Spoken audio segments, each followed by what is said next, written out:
최준호는 대한민국 대구의 낡은 전자수리점에서 일하고 있었다. 그는 이곳에서 7년째 사람들과 거의 말을 섞지 않으며 조용히 살아가고 있었다. 가게는 이제 거의 아무도 찾지 않았고 그는 일부러 간판조차 제대로 달지 않았다. 이 모든 것이 그의 의도였다.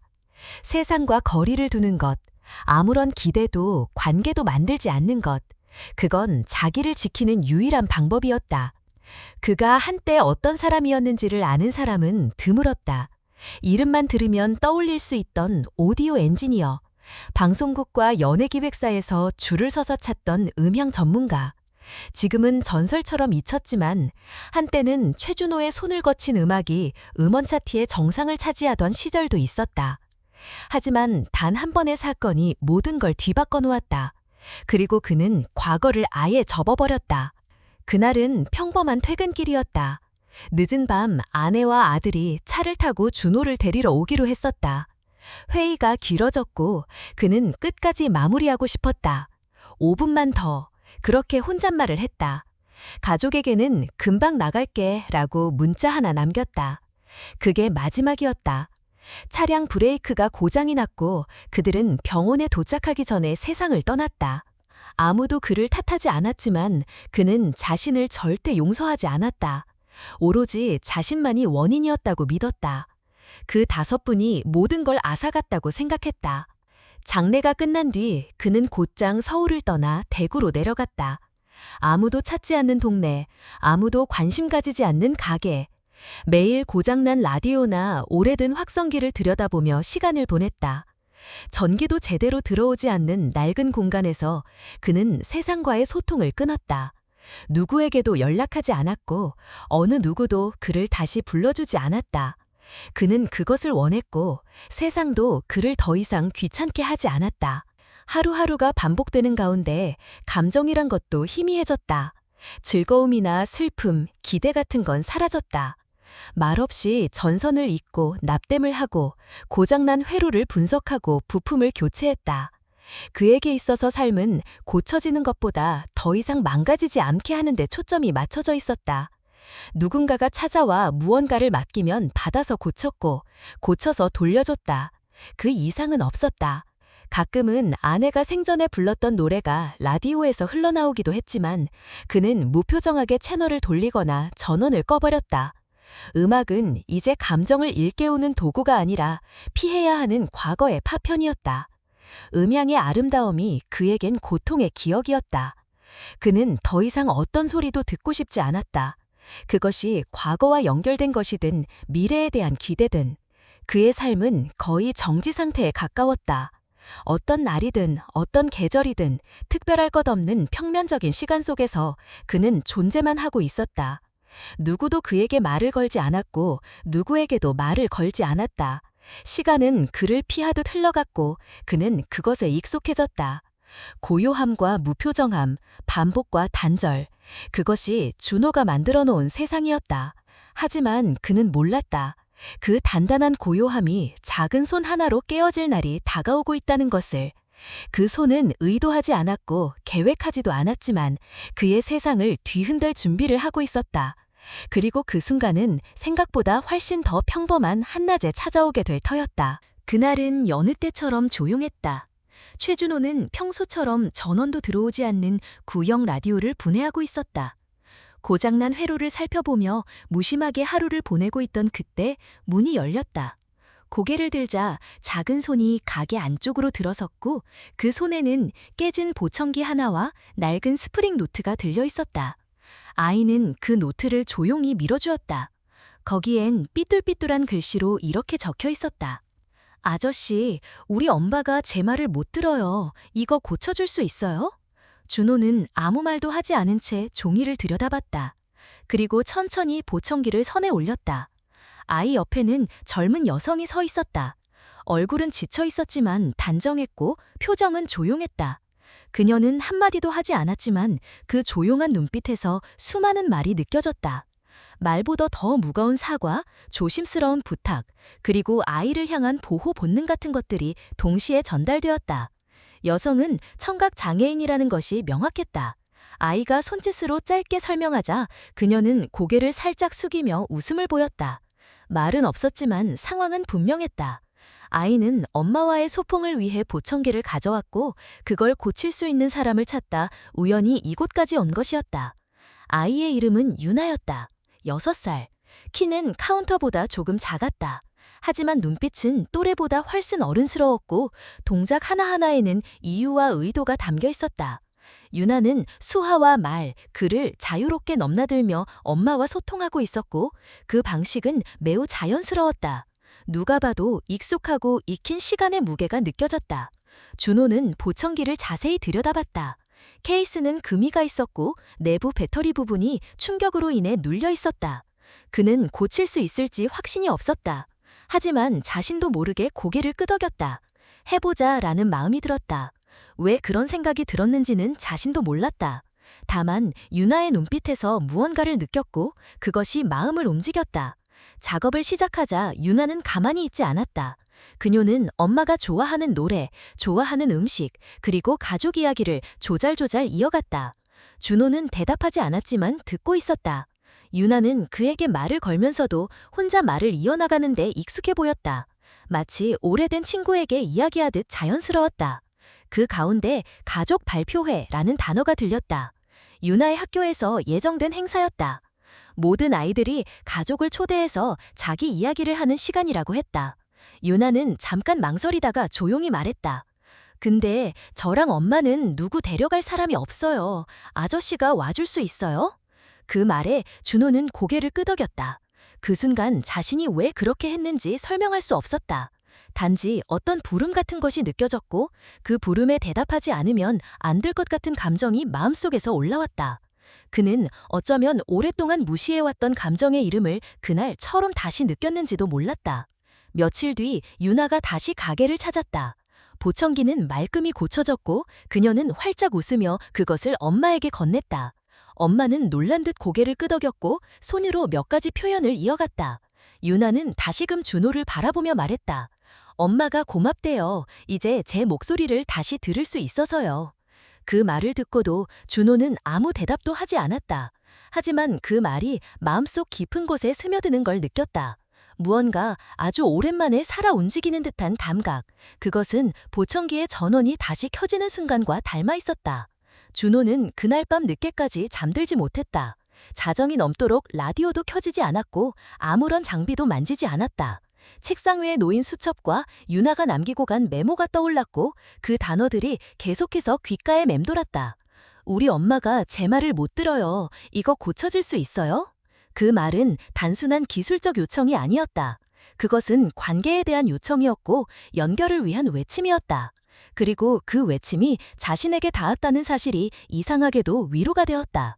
누군가 자신에게 도움을 청했고 그는 그것을 해냈다. 그것이 단지 기계 수리 이상의 의미를 가진다는 것을 그는 조금씩 깨닫고 있었다. 그리고 그는 처음으로 어떤 날을 기다리게 되었다. 가족 발표회 날. 자신이 거기에 참석하게 될 것이라는 사실이 여전히 믿기지 않았지만 마음 한켠에서는 조용히 준비하고 있었다. 어떤 말도, 어떤 계획도 없었지만 이제 그는 자신도 모르게 한 걸음 움직이고 있었다. 그동안 얼어붙어 있던 세상이 아주 조금 녹아내리기 시작한 것이었다. 며칠 후 유나의 가족 발표회가 열리는 날이었다. 최준호는 아침부터 평소보다 일찍 눈을 떴다. 특별한 준비를 한 것은 아니었지만 옷장을 열어 가장 깨끗한 셔츠와 낡았지만 정든 체크무늬 셔츠를 꺼냈다. 거울은 보지 않았다. 대신 유나의 얼굴이 자꾸 떠올랐다. 자신이 거기에 어울릴 사람인지 확신할 수 없었지만 약속은 약속이었다. 학교는 낯설고 소란스러웠다.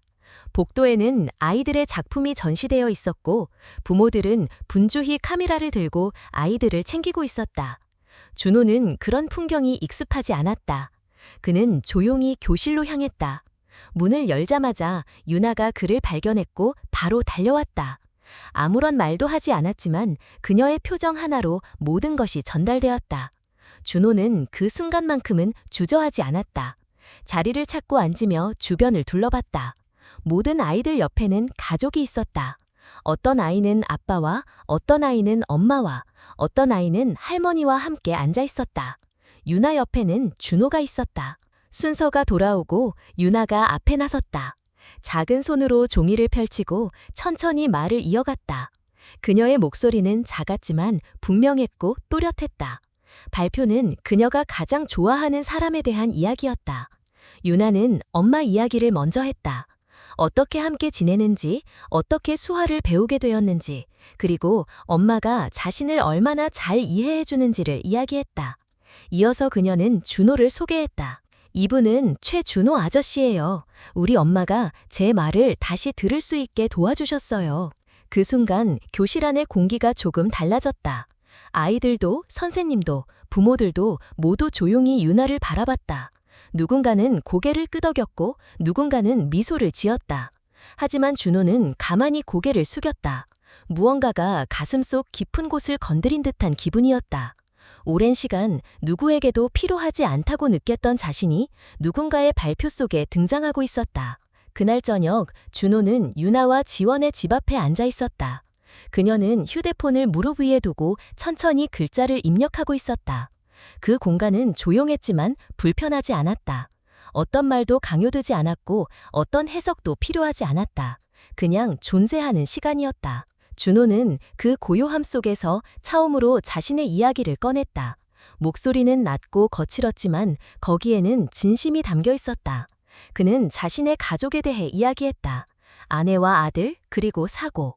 그날이 얼마나 평범한 날이었는지, 그날 자신이 얼마나 사소한 결정으로 모든 걸 잃었는지를. 그는 말했다. 5분만 더 라는 그 한마디가 평생을 바꿔놓았다고. 지금까지 누구에게도 하지 않았던 이야기였다. 그동안 아무리 가까운 사람이라도 묻지 않았고 자신도 대답하지 않았다. 하지만 이 순간에는 말하고 싶었다. 들어달라고 요청한 적은 없지만 누군가가 들어주길 바라는 감정이 조금씩 흘러나오고 있었다. 지원을 바라보자 그녀의 손가락이 움직이지 않고 있었다. 휴대폰 화면에는 아무런 글자도 뜨지 않았다. 그녀는 천천히 시선을 맞추었고 긴 시간 동안 조용히 앉아 있었다. 그리고 마침내 타이핑을 시작했다. 문장은 짧았지만 그 안에는 많은 것이 담겨 있었다. 당신은 늦었고 저는 버려졌어요. 아마 그래서 우리가 만난 걸지도 모르겠네요. 준호는 그 문장을 2번 읽었다. 그리고 다시 그녀를 바라보았다. 어떤 위로나 공감의 말보다 그 문장이 더 큰 위로가 되었다. 그 순간 가슴 한가운데에 오래전부터 억눌러왔던 감정이 천천히 풀리는 듯한 느낌이 들었다. 그것은 용서도 아니고 구원도 아니었다. 다만 서로의 고요함 속에서 존재를 인정받는 감정이었다. 그날 밤 준호는 오랜만에 작업대를 정리하지 않았다. 라디오도 켜지 않았다. 대신 수첩을 꺼내 한 페이지를 넘기며 천천히 적어내려갔다. 그는 뭔가를 기대하고 있었다. 그것이 무엇인지 아직은 확실하지 않았지만 적어도 이제는 조금씩 방향을 향해 걸어가고 있다는 느낌이 들었다. 자신의 과거를 완전히 잊은 것은 아니었다. 다만 이제는 그 과거가 자신을 압도하지 않도록 허락할 수 있을지도 모른다는 생각이 들었다는 사실이 놀랍기도 또 이상하게 따뜻하게 느껴졌다. 며칠 후 유나의 가족 발표회가 열리는 날이었다. 최준호는 아침부터 평소보다 일찍 눈을 떴다. 특별한 준비를 한 것은 아니었지만 옷장을 열어 가장 깨끗한 셔츠와 낡았지만 정든 체크무늬 셔츠를 꺼냈다. 거울은 보지 않았다. 대신 유나의 얼굴이 자꾸 떠올랐다. 자신이 거기에 어울릴 사람인지 확신할 수 없었지만 약속은 약속이었다. 학교는 낯설고 소란스러웠다. 복도에는 아이들의 작품이 전시되어 있었고 부모들은 분주히 카메라를 들고 아이들을 챙기고 있었다. 준호는 그런 풍경이 익숙하지 않았다. 그는 조용히 교실로 향했다. 문을 열자마자 유나가 그를 발견했고 바로 달려왔다. 아무런 말도 하지 않았지만 그녀의 표정 하나로 모든 것이 전달되었다. 준호는 그 순간만큼은 주저하지 않았다. 자리를 찾고 앉으며 주변을 둘러봤다. 모든 아이들 옆에는 가족이 있었다. 어떤 아이는 아빠와, 어떤 아이는 엄마와, 어떤 아이는 할머니와 함께 앉아 있었다. 유나 옆에는 준호가 있었다. 순서가 돌아오고 유나가 앞에 나섰다. 작은 손으로 종이를 펼치고 천천히 말을 이어갔다. 그녀의 목소리는 작았지만 분명했고 또렷했다. 발표는 그녀가 가장 좋아하는 사람에 대한 이야기였다. 유나는 엄마 이야기를 먼저 했다. 어떻게 함께 지내는지, 어떻게 수화를 배우게 되었는지, 그리고 엄마가 자신을 얼마나 잘 이해해주는지를 이야기했다. 이어서 그녀는 준호를 소개했다. 이분은 최준호 아저씨예요. 우리 엄마가 제 말을 다시 들을 수 있게 도와주셨어요. 그 순간 교실 안의 공기가 조금 달라졌다. 아이들도 선생님도 부모들도 모두 조용히 유나를 바라봤다. 누군가는 고개를 끄덕였고 누군가는 미소를 지었다. 하지만 준호는 가만히 고개를 숙였다. 무언가가 가슴속 깊은 곳을 건드린 듯한 기분이었다. 오랜 시간 누구에게도 필요하지 않다고 느꼈던 자신이 누군가의 발표 속에 등장하고 있었다. 그날 저녁 준호는 유나와 지원의 집 앞에 앉아 있었다. 그녀는 휴대폰을 무릎 위에 두고 천천히 글자를 입력하고 있었다. 그 공간은 조용했지만 불편하지 않았다. 어떤 말도 강요되지 않았고 어떤 해석도 필요하지 않았다. 그냥 존재하는 시간이었다. 준호는 그 고요함 속에서 처음으로 자신의 이야기를 꺼냈다. 목소리는 낮고 거칠었지만 거기에는 진심이 담겨 있었다. 그는 자신의 가족에 대해 이야기했다. 아내와 아들, 그리고 사고. 그날이 얼마나 평범한 날이었는지, 그날 자신이 얼마나 사소한 결정으로 모든 걸 잃었는지를. 그는 말했다. 5분만 더 라는 그 한마디가 평생을 바꿔놓았다고. 지금까지 누구에게도 하지 않았던 이야기였다. 그동안 아무리 가까운 사람이라도 묻지 않았고 자신도 대답하지 않았다. 하지만 이 순간에는 말하고 싶었다. 들어달라고 요청한 적은 없지만 누군가가 들어주길 바라는 감정이 조금씩 흘러나오고 있었다. 지원을 바라보자 그녀의 손가락이 움직이지 않고 있었다. 휴대폰 화면에는 아무런 글자도 뜨지 않았다. 그녀는 천천히 시선을 맞추었고 긴 시간 동안 조용히 앉아 있었다. 그리고 마침내 타이핑을 시작했다. 문장은 짧았지만 그 안에는 많은 것이 담겨 있었다. 당신은 늦었고 저는 버려졌어요. 아마 그래서 우리가 만난 걸지도 모르겠네요. 준호는 그 문장을 2번 읽었다. 그리고 다시 그녀를 바라보았다. 어떤 위로나 공감의 말보다 그 문장이 더 큰 위로가 되었다. 그 순간 가슴 한가운데에 오래전부터 억눌러왔던 감정이 천천히 풀리는 듯한 느낌이 들었다. 그것은 용서도 아니고 구원도 아니었다. 다만 서로의 고요함 속에서 존재를 인정받는 감정이었다. 그날 밤 준호는 오랜만에 작업대를 정리하지 않았다. 라디오도 켜지 않았다. 대신 수첩을 꺼내 한 페이지를 넘기며 천천히 적어내려갔다. 그는 뭔가를 기대하고 있었다.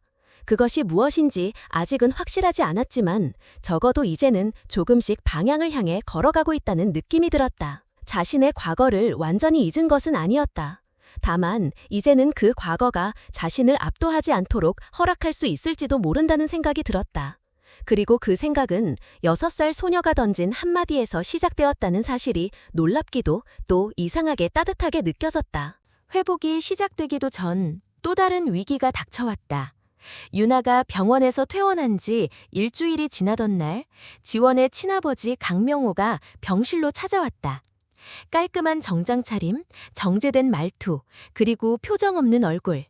그는 자신이 유나의 외할아버지이며 아이의 법적 권리를 보호하기 위해 조치를 취하겠다고 말했다. 말은 조용했지만 내용은 냉정했다. 그는 곧바로 가족법 전문 변호사를 선임했고 양육권 이관을 위한 소송 절차를 시작했다. 그는 지원을 부적격한 양육자로 규정했다. 청각장애라는 장애를 가진 채 혼자 아이를 키우는 것은 비정상적이라는 논리였다. 또한 유나의 최근 사고와 청력 손상 역시 안전하지 못한 양육 환경을 입증한다고 주장했다. 여기에 덧붙여 준호라는 존재는 문제를 더욱 복잡하게 만들었다. 그는 낯선 남성과 아이가 한 공간에서 정서적 유대를 맺는 상황이 건강하지 않다고 평가했다. 심지어 준호의 과거 사고 이력까지 언급하며 사고를 부른 남자에게 아이를 맡길 수 없다고 했다. 법정은 곧 열렸다. 가정법원은 조용하고 절제된 분위기 속에서 양측의 주장을 들었다. 강영호는 차분하지만 단호하게 말했다. 그는 딸을 사랑하지만 이제는 아이를 위한 결정이 우선이라고. 그는 손녀가 더 나은 교육 환경과 안정적인 삶을 누릴 수 있도록 자신의 책임을 다하려는 것이라고 강조했다. 지원은 말하지 못했다. 그녀는 대신 준비해온 서면 준술서를 제출했다. 거기엔 유나와의 삶, 수화를 배운 시간들, 그리고 혼자서 아이를 키우며 겪은 수많은 날들이 담겨 있었다. 고요하지만 강한 문장이었다. 준호는 증인으로 출석했다. 자신이 어떤 방식으로 유나와 관계를 맺게 되었는지, 왜 그들과 함께하게 되었는지 설명했다. 준비한 글 없이 단순한 진심으로만 말했다. 강명호 측 변호사는 그의 말을 반박했다. 아이가 준호에게 바족이라 불렀다는 사실을 문제 삼았다. 생물학적 관계도 없고 법적 후견인도 아닌 사람에게 아이가 의존하게 되는 것은 혼란을 유발한다고 주장했다. 특히나 유나의 청력 손상이 그 뒤에 발생한 점을 들어 현재의 생활 환경이 정서적으로나 신체적으로 위험하다고 덧붙였다. 재판부는 조용히 들었다. 그리고 마지막으로 유나에게 발언 기회를 줬다. 유나는 조심스럽게 법정 가운데로 나섰다. 마이크 앞에서 망설임 없이 입을 열었다. 작은 목소리였지만 그 안에는 흔들림이 없었다. 우리 엄마랑 아저씨는 제 말을 귀로 안 들어요. 마음으로 들어요. 그래서 다 알아들어요. 근데 외할아버지는 엄마가 안 들린다고 싫어해요. 이제 저도 귀가 안 들리니까 저도 싫어하는 거예요? 법정 안은 잠시 정적에 잠겼다. 아무도 그 말을 이어받지 못했다. 심지어 강명호조차도 고개를 들지 못한 채 침묵했다. 그 순간 아이가 말한 문장 하나가 이 모든 논리와 법률을 압도했다. 재판장은 천천히 고개를 끄덕이며 판결을 내렸다. 아이에게 정서적 안정과 사랑을 줄 수 있는 환경이 우선 고려해야 한다고 했다. 지원은 헌신적인 보호자이며 장애는 양육 능력의 결함이 아니라고 명확히 밝혔다. 또한 준호는 유나에게 긍정적인 정서적 영향을 끼치고 있으며 현재의 가족 형태가 아이에게 해롭다는 증거는 없다고 판단했다. 양육권은 유지되며 강명호의 청구는 기각되었다. 강명호는 판결이 끝나자 말없이 법정을 떠났다. 어떤 항의도 반응도 없었다. 그 순간 그의 뒷모습은 이전보다 작아 보였다. 법정 밖으로 나가는 발걸음은 무거웠고 다시는 돌아오지 않을 것처럼 보였다. 재판이 끝난 후 지원은 준호에게 고개를 숙였다. 유나는 손을 흔들며 활짝 웃었다. 그들의 옆에는 말로 표현할 수 없는 연결이 존재했다. 이제 그들은 단지 동거하거나 함께 시간을 보내는 관계가 아니었다. 법적으로도 사회적으로도 누구에게도 설명할 필요 없는 우리가 되어가고 있었다. 그리고 그 결속은 재판장 한 사람의 판단이 아니라 6살 아이의 단 한마디에서 비롯되었다. 마음으로 들을 수 있다는 그 말이 가장 큰 정의였다. 회복이 시작되기도 전 또 다른 위기가 닥쳐왔다. 유나가 병원에서 퇴원한 지 일주일이 지나던 날, 지원의 친아버지 강명호가 병실로 찾아왔다. 깔끔한 정장 차림, 정제된 말투, 그리고 표정 없는 얼굴. 그는 자신이 유나의 외할아버지며 아이의 법적 권리를 보호하기 위해 조치를 취하겠다고 말했다. 말은 조용했지만 내용은 냉정했다. 그는 곧바로 가족법 전문 변호사를 선임했고 양육권 이관을 위한 소송 절차를 시작했다. 그는 지원을 부적격한 양육자로 규정했다. 청각장애라는 장애를 가진 채 혼자 아이를 키우는 것은 비정상적이라는 논리였다. 또한 유나의 최근 사고와 청력 손상 역시 안전하지 못한 양육 환경을 입증한다고 주장했다. 여기에 덧붙여 준호라는 존재는 문제를 더욱 복잡하게 만들었다. 그는 낯선 남성과 아이가 한 공간에서 정서적 유대를 맺는 상황이 건강하지 않다고 평가했다. 심지어 준호의 과거 사고 이력까지 언급하며 사고를 부른 남자에게 아이를 맡길 수 없다고 했다. 법정은 곧 열렸다. 가정법원은 조용하고 절제된 분위기 속에서 양측의 주장을 들었다. 강명호는 차분하지만 단호하게 말했다. 그는 딸을 사랑하지만 이제는 아이를 위한 결정이 우선이라고. 그는 손녀가 더 나은 교육 환경과 안정적인 삶을 누릴 수 있도록 자신의 책임을 다하려는 것이라고 강조했다. 지원은 말하지 못했다. 그녀는 대신 준비해온 서면 진술서를 제출했다. 거기엔 유나와의 삶, 수화를 배운 시간들, 그리고 혼자서 아이를 키우며 겪은 수많은 날들이 담겨 있었다. 고요하지만 강한 문장이었다. 준호는 증인으로 출석했다. 자신이 어떤 방식으로 유나와 관계를 맺게 되었는지, 왜 그들과 함께하게 되었는지 설명했다. 준비한 글 없이 단순한 진심으로만 말했다. 강명호 측 변호사는 그네 말을 반박했다. 아이가 준호에게 가족이라 불렀다는 사실을 문제 삼았다. 생물학적 관계도 없고 법적 후견인도 아닌 사람에게 아이가 의존하게 되는 것은 혼란을 유발한다고 주장했다. 특히나 유나의 청력 손상이 그 뒤에 발생한 점을 들어 현재의 생활 환경이 정서적으로나 신체적으로 위험하다고 덧붙였다. 재판부는 조용히 들었다. 그리고 마지막으로 유나에게 발언 기회를 줬다. 유나는 조심스럽게 법정 가운데로 나섰다. 마이크 앞에서 망설임 없이 입을 열었다. 작은 목소리였지만 그 안에는 흔들림이 없었다. 우리 엄마랑 아저씨는 제 말을 귀로 안 들어요. 마음으로 들어요. 그래서 다 알아들어요. 근데 왜 알아보지는 엄마가 안 들린다고 싫어해요. 이제 저도 귀가 안 들리니까 저도 싫어하는 거예요? 법정 안은 잠시 정적에 잠겼다. 아무도 그 말을 이어받지 못했다. 심지어 강명호조차도 고개를 들지 못한 채 침묵했다. 그 순간 아이가 말한 문장 하나가 이 모든 논리와 법률을 압도했다. 재판장은 천천히 고개를 끄덕이며 판결을 내렸다. 아이에게 정서적 안정과 사랑을 줄 수 있는 환경이 우선 고려해야 한다고 했다. 지원은 헌신적인 보호자이며 장애는 양육 능력의 결함이 아니라고 명확히 밝혔다. 또한 준호는 유나에게 긍정적인 정서적 영향을 끼치고 있으며 현재의 가족 형태가 아이에게 해롭다는 증거는 없다고 판단했다. 양육권은 유지되며 강명호의 청구는 기각되었다. 강명호는 판결이 끝나자 말없이 법정을 떠났다.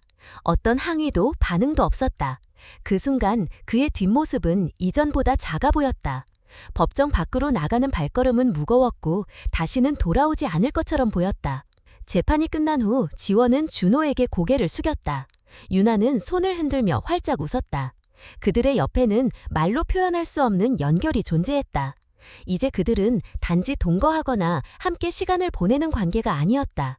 법적으로도 사회적으로도 누구에게도 설명할 필요 없는 우리가 되어가고 있었다. 그리고 그 결속은 재판장 한 사람의 판단이 아니라 6살 아이의 단 한마디에서 비롯되었다. 마음으로 들을 수 있다는 그 말이 가장 큰 정의였다.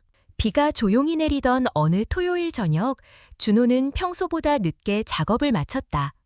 진동 센서의 감도 조절 문제로 시간을 더 들였고 비까지 겹쳐 귀가가 늦어졌다. 문을 열고 집에 들어왔을 때 집안은 따뜻한 공기로 가득했다. 주방 쪽에서 전기포트가 돌아가는 소리가 들렸고 거실 한켠에서는 오래된 턴테이블이 조용히 돌아가고 있었다. 그 소리는 작았지만 또렷했고 오히려 침묵 속에서 더욱 선명하게 느껴졌다. 준호는 젖은 셔츠를 벗으며 무심코 냉장고 쪽으로 걸어갔다. 그런데 그 순간 문 위에 붙은 종이 한 장이 눈에 들어왔다. 크레용으로 그려진 그림이었다. 아이가 그린 그림 특유의 선과 색감, 어딘가 비뚤지만 망설임 없는 터치. 그림 속에는 3명의 사람이 나란히 서 있었다. 수염이 그려진 큰 사람 하나, 곱슬머리 여성이 하나, 그리고 보청기를 착용한 작은 아이가 하나. 3사람 위로 해가 떠 있었고 구름 대신 알록달록한 동그라미들이 흩뿌려져 있었다. 그림 위쪽에는 삐뚤빼뚤한 글씨로 문장이 적혀 있었다. 우리는 손으로 말해요. 마음으로 들어요. 그래서 진짜 가족이에요. 순간 준호는 어떤 말도 떠오르지 않았다. 그 문장은 너무 단순해서 오히려 복잡한 감정을 한순간에 정리해버렸다. 지금까지 있었던 모든 일들, 첫 만남, 수리 요청, 발표회, 사고, 병원, 재판, 소리의 빛, 그 모든 과정들이 이 한 문장 안에서 조용히 정리되는 느낌이었다. 유나는 설명하지 않았다. 이유도 붙이지 않았다. 단지 그렇게 느꼈고 그 느낌을 솔직하게 표현했을 뿐이었다. 그 그림은 무엇보다 진심이었다. 어떤 논리나 사회적 기준보다 앞서는 진심. 준호는 그 그림 앞에서 한참을 서 있었다. 자신이 이 집에 들어온 이유, 이 아이와 지원과 함께하게 된 경위, 모든 것이 그림 한 장 안에 담겨 있었다. 더는 어떤 확신도 필요하지 않았다. 이제는 말하지 않아도 아는 관계가 되어 있었다. 뒤에서 조용한 발소리가 들렸다. 유나였다. 아무 말 없이 다가온 그녀는 그림을 쳐다보다가 준호를 바라봤다. 말도 수어도 없었다. 하지만 그 눈빛 안에는 전부가 담겨 있었다. 그 순간 준호는 생각했다. 처음 고친 건 보청기였지만 결국 나 자신을 고치고 있었던 거구나. 그는 유나에게 천천히 고개를 끄덕였다. 그 작은 몸이 자신에게 어떤 변화를 가져왔는지를 되새기며 천천히 손을 내밀었다. 유나는 그 손을 가볍게 잡았다. 어떤 약속이나 선언도 없었다. 다만 두 사람 사이의 공기 안에 가족이라는 단어가 조용히 놓여 있었다. 지원은 복도 끝에서 그 장면을 바라보고 있었다. 그녀도 아무 말하지 않았다. 미소도 눈물도 없었지만 눈빛 안에는 모든 감정이 고여 있었다. 그 순간 그녀는 알았다. 더는 자신이 혼자가 아니라는 것을. 이 집은 세 사람의 집이고 그들 셋은 이미 서로를 선택했다는 것을. 그날 밤 준호는 작업실 책상에 앉아 오래된 노트를 꺼냈다. 한때 음향 이론과 믹싱 메모로 가득하던 그 노트. 그는 첫 장을 넘기고 새로운 페이지를 열었다. 그리고 천천히 한 문장을 적었다. 소리는 기술이 아니라 마음이다. 마음이 닿는 곳엔 언제나 소리가 있다. 그 문장을 적고 펜을 내려놓았을 때 준호는 알 수 없는 평온함을 느꼈다. 이제 그는 더 이상 과거에 머물지 않았다. 두 번 다시 놓치지 않겠다는 다짐은 말로 할 필요가 없었다. 매일의 시간 속에서 그는 이미 행동으로 증명하고 있었기 때문이다. 그리고 그 행동은 그림 한 장에서 시작된 또 다른 미래를 향해 조용히 이어지고 있었다. 계절이 바뀌고 날씨가 따뜻해지기 시작하던 어느 봄날, 준호는 가게 문을 닫고 집으로 향했다. 특별한 날은 아니었지만 무언가 좋은 예감이 들던 날이었다. 일상은 이전보다 분주했고 소리의 빛은 지역사회 안에서 자리를 잡아가고 있었다. 지원의 수어 수업은 정기적인 교육 프로그램으로 편성되었고 아이들의 주말 체험은 신청이 넘쳐났다. 유나는 이제 누구보다 익숙하게 공간을 누볐다. 그곳은 더 이상 청각장애인을 위한 특별한 장소가 아니라 모두가 평등하게 소통하는 공간이 되었다. 집에 도착하자 유나는 거실 한가운데에서 그림을 그리고 있었다. 책상 위에는 크레용이 흩어져 있었고 종이 한 장이 덜 마른 채 올려져 있었다. 준호는 그것을 조심스럽게 들어올렸다. 이번 그림은 앞선 그림보다 더 섬세했다. 여전히 세 명의 인물이 있었고 그 옆에 작게 써 있는 문장이 있었다. 우리 가족은 말하지 않아도 알아요. 그래서 우리는 진짜예요. 그 문장은 준호의 마음을 조용히 흔들었다. 지금껏 많은 말을 나누지 않았고 특별한 표현도 없었지만 서로를 이해하고 있다는 믿음은 더 이상 의심할 필요가 없었다. 그림 속에는 유나의 보청기도 여전히 있었고 지원의 곱슬머리도 준호의 수염도 그대로였다. 단 하나 달라진 점은 세 사람의 손이 서로 연결되어 있다는 것이었다. 그것은 단지 형상의 변화가 아니었다. 관계의 변화였다. 그날 저녁 지원은 식탁 위에 작은 상자를 올려두었다. 손으로 만든 앨범이었다. 표지에는 우리의 시간이라는 제목이 붙어 있었다. 안에는 사진 대신 유나가 그린 수십 장의 그림이 담겨 있었다. 병원, 법원, 발표회, 워크숍, 그리고 집. 그림은 말보다 선명했고 그 안에는 감정이 살아있었다. 준호는 페이지를 넘길 때마다 과거를 정리하는 듯한 느낌을 받았다. 그것은 기록이면서 동시에 치유였다. 어느 날 유나가 물었다. 아저씨, 우리는 원래 가족 아니었잖아요. 근데 지금은 가족이 됐어요. 그럼 가족은 어떻게 만들어지는 거예요? 준호는 잠시 생각하다가 조용히 대답했다. 아마도 서로를 절대로 놓지 않겠다고 마음먹을 때 생기는 거 아닐까? 유나는 고개를 끄덕이며 손으로 짧게 수어를 따라했다. 놓지 않기, 기억할게요. 시간은 계속 흘렀고 계절은 몇 번이나 바뀌었다. 어느 순간부터 사람들은 더 이상 지원을 청각장애인이라 부르지 않았고 유나를 보청기 낀 아이로 기억하지 않았다. 그들은 모두 그들을 이름으로 불렀고 그것은 작지만 중요한 변화였다. 어떤 설명도 필요 없는 관계, 어떤 조건도 붙지 않는 유대, 그것이 그들이 만들어낸 새로운 일상이었다. 어느 주말 오후 소리의 빛에서 작은 발표회가 열렸다. 아이들은 각자 만든 작품을 소개했고 부모들은 손으로 박수를 보내며 함께 웃었다. 발표회가 끝날 무렵 지원은 짧은 인사말을 준비했다. 그녀는 손으로 천천히 말했고 준호는 옆에서 그 말을 소리로 전달했다. 우리는 서로 다릅니다. 누군가는 소리를 듣고 누군가는 손으로 말합니다. 하지만 우리가 진심을 주고받는 방식은 같습니다. 마음으로 듣는다면 우리는 모두 연결될 수 있습니다. 그 말에 공간은 조용해졌다. 침묵이 흘렀지만 아무도 어색해하지 않았다. 오히려 그 침묵은 깊은 울림이 되어 사람들의 마음에 닿았다. 어떤 언어도 어떤 소리도 필요하지 않은 순간이었다. 발표회가 끝난 뒤 유나는 마지막으로 무대에 올랐다. 손에 들고 있던 종이 한 장을 들어 올렸다. 거기에는 단 한 문장이 적혀 있었다. 말할 수 없어도 괜찮아요. 우리는 들을 수 있으니까요. 준호는 그 말을 천천히 소리내어 읽었다. 모두가 조용히 고개를 끄덕였고 아이들은 웃었고 어른들은 눈시울을 붉혔다. 누군가는 손을 맞잡았고 누군가는 마음속에서 오래된 벽이 허물어지는 것을 느꼈다. 그날 밤 준호는 다시 노트를 꺼냈다. 맨 마지막 페이지에 조용히 한 줄을 적었다. 과거는 지울 수 없지만 우리는 현재를 선택할 수 있다. 그리고 그는 노트를 덮었다. 유나는 옆에서 졸린 눈으로 기대해 있었고 지원은 따뜻한 차를 내리고 있었다. 그 순간 어떤 말도 필요하지 않았다. 이들은 이미 서로를 이해하고 있었고 그것이면 충분했다. 어쩌면 인생은 한 번 더 기회를 주는 것일지도 모른다.